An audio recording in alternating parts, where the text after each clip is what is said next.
न्याय, स्वास्थ्य, युवाओं को रोजगार और देश में जो 5 करोड़ केसेस पड़े हुए हैं तो उनको न्याय देना जरूरत है।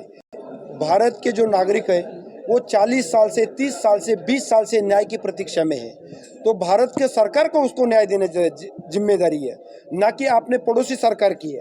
तो हमारा दायित्व यही रहेगा कि जिस दिन हमारा सरकार आएगा सब पहले अधिवेशन में हम किसानों को एमएसपी के लिए, सैनिकों के ओआरओपी के लिए, सर्व सामान्य के न्याय के लिए, अच्छी शिक्षा के लिए और रोजगार के लिए हम पहली कैबिनेट हम बुलाएंगे उसमें। ये पॉसिबल इसीलिए है कि हर गांव में जवान यानी हर गांव में किसान होता है। ऐसा हिंदुस्तान का कोई गांव नहीं है जिस गांव के अंदर में जवान नहीं है और जिस गांव के अंदर किसान नहीं है।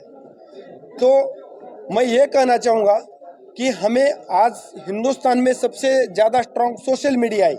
आप भी जानते हो इन चैनलों से पहले सोशल मीडिया की मैसेज पहुंचता है और हमारा तो लिंक है एक गांव से दूसरा गांव, दूसरा गांव से तीसरा गांव, तीसरा गांव से चौथा गांव, तो पूरे हिंदुस्तान में हमारा लिंक है। और जिस दिन हम ये ऐलान कर चुके, ऐलान ऑलरेडी हमने किया हुआ है कि हिंदुस्तान का जवान और किसान इस बार एक साथ लड़ेगा, तो ये मैसेज ऑलरेडी हमने अपने भाइयों को दिया हुआ है। तो आप मुझे ये बताओ कि बाप बेटे का सुनेगा और दूसरे का सुनेगा? तो हम बेटे हैं किसानों के, तो हम अपने पापा जी का ही सुनेगा ना। हम पूरे बहुमत से सरकार बनाएंगे। आपने आज तक प्रेस कॉन्फ्रेंस लिया क्या जय जवान जय किसान का इलेक्शन के लिए? मैं आपसे क्वेश्चन पूछना चाहता हूं, आपने कभी नेशनल प्रेस कॉन्फ्रेंस क्लब में कभी जय जवान जय किसान का इलेक्शन के लिए प्रेस कॉन्फ्रेंस लिया है क्या? आज का 76 साल का आज इतिहास, आप मुझे बताओ इस दिन का। ये पहली बार देश में हो चुका जा रहा है, ये देश में पहली बार हो जा रहा है।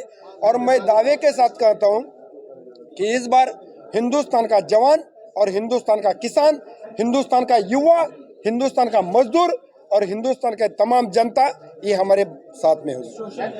भाई साहब, आपने बहुत अच्छा सवाल। देश का मीडिया, मैं पहले बोल चुका था, जिस देश का मीडिया हा लोकतंत्र का चौथा आधार स्तंभ है, पर वो चौथा आधार स्तंभ स्वतंत्र नहीं बचा अभी।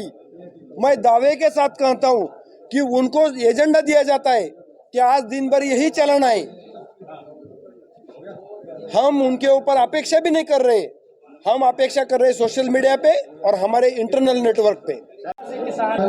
देखिए, जो जवान है ये किसान का ही बेटा है और किसान परिवार से आता है, तो इस बार किसान अपने बेटे का साथ देगा और जवान पर पूरी जनता, पूरा देश भरोसा करता है।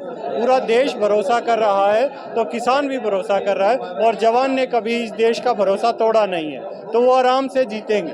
बिल्कुल 100% साथ है, 100% इस देश का किसान जवान को आगे लाएगा, क्योंकि ये देश नेतृत्व पैदा करने की क्षमता रखता है। चाहे चौधरी चरण सिंह आए हों, चाहे लाल बहादुर शास्त्री जी आए हों, इस देश ने ही पैदा किया है। जब भी बदलाव आया है देश में आया है। ये तो जो पहली पार्टियां हैं वो तय करती हैं, क्योंकि हम लोकतांत्रिक प्रक्रिया में विश्वास रखने वाले इंसान हैं, तो वो चेहरा देश के चुने हुए चेहरे चुनते हैं, पहले से नहीं चुना जाता। जो पार्टियां अभी मुख्यमंत्री बना रही हैं, प्रधानमंत्री बना रही हैं, हमारे बीच में पार्टियां नहीं बनाएंगी, हमारे बीच में जनता बनाएगी।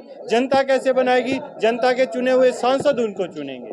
तो ये एक लोकतांत्रिक प्रक्रिया है और देश में दोबारा लोकतंत्र को स्थापित करने के लिए ये किसान और जवान का गठबंधन हुआ।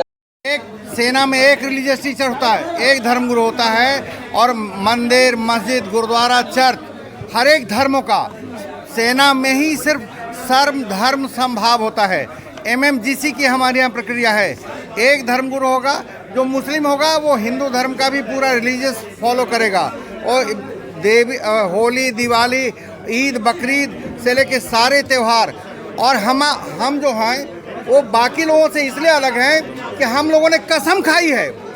हर एक धर्म के लोग हमारे यहाँ, जो हिंदुस्तान के 40 लाख जो एक सर्विसमैन हैं और 20 लाख जो सर्विंग सोल्जर हैं, उन्होंने गीता पे रख के, रामायण पे रख के, भागवत पे रख के, है ना, और कुरान पे रख के रास्ते, या जल के स्थल के रास्ते, जहाँ कहीं भी जाना होगा हम जाएंगे। तो मैं आपसे जानना चाहता हूँ, ये देश के जवान जब एक कसम खा के जब जाते हैं तो सरहद की रक्षा करते हैं, तो क्या हमने सिर्फ वर्दी जब पहरी थी तभी हमने कसम खाया था? क्या उसके बाद मेरी कसम टूट गई? ऐसा नहीं है। देश का कोई भी नेता कोई गीता पे रख के कसम खाता है? नहीं खाता है। लेकिन देश का प्रत्येक जवान जो है वो उसने गीता पे रख के कसम खा रखी है। कुरान पे जो इस्लाम धर्म को मारने वाला है वो कुरान पे हाथ रख के कसम खाया है। जो सिख धर्म है वो गुरु ग्रंथ साहब के उस पर कसम खा रखा है कि देश को बचाने के लिए किसी भी कीमत पर अगर मुझे आत्म बलिदान भी करना पड़ेगा तो भी हम करेंगे। ये फर्क है देश के दूसरे राजनेताओं में और हमारे राजनेताओं में। सबसे बड़ी बात है, हाँ आपने कहा भ्रष्टाचार, अब की बार सैनिक सरकार। बस मैं पहले आपके चैनल को और जो सुनने वाले हैं देखने वाले हैं सभी को जगबीर झज्जर की तरफ से जय हिंद, जय भारत, जय किसान एकता, जय जवान एकता। कि आज जो लड़ाई है हमारी सत्ता परिवर्तन की, जो एक भारत का प्रधानमंत्री लाल बहादुर शास्त्री था जिसने नारा दिया था जय जवान जय किसान, और आज जवान भी रोड पे, किसान भी रोड पे, और इस पॉलिटिकल में हमें कूदना पड़ा। क्यों कूदना पड़ा? एक एक एमपी के पास 33 करोड़ रुपया निकल रहा है उनके घरों से। जो वे लोग भ्रष्टाचारी हैं इतने, उनको सत्ता से दूर करना है और इनकी भ्रष्टाचारी जांच भी होगी। जब हमारी सरकार आएगी तो उसकी जांच करेंगे, एक एक मंत्री की, एक एक एमपी की, और उनको जेल में, तिहाड़ जेल में पहुंचाने का काम करेंगे।